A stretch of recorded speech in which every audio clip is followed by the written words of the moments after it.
Elle arrive. Monte dans la voiture. Ça va, tout va bien. Leur mission est d'aider ces éléphants à guérir des nombreux traumatismes qu'ils ont subis. Qu'est-ce qui a bien pu arriver à cette femelle? Ces traumatismes ont eu lieu il y a des décennies. Une guerre civile de 16 ans a ravagé le Mozambique. Le parc national de Gorongosa se trouvait au centre du conflit. Ce joyau africain s'est transformé en abattoir. C'est une histoire malheureusement très courante en Afrique. À l'époque, les soldats ont tué la quasi-totalité des grands animaux du parc. Les éléphants ont été décimés.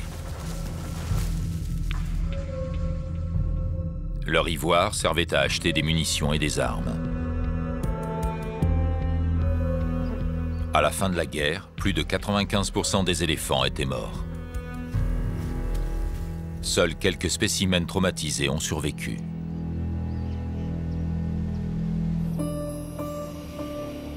Aujourd'hui, le parc est en cours de réhabilitation. La vie y est florissante.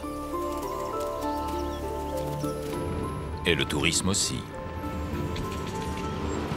Mais il y a un problème. Les souvenirs de cette guerre hantent encore certains éléphants.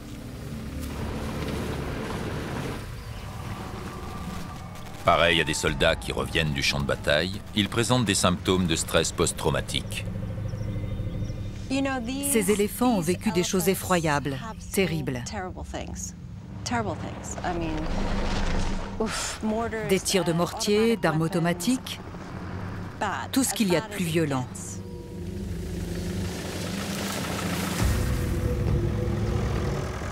Le retour de véhicules, même s'ils ne sont pas hostiles, ravive les souvenirs de la guerre.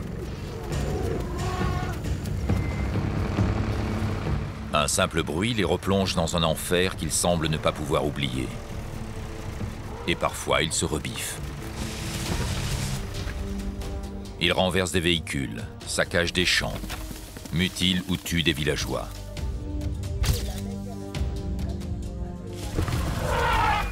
Gorongosa est à un tournant décisif.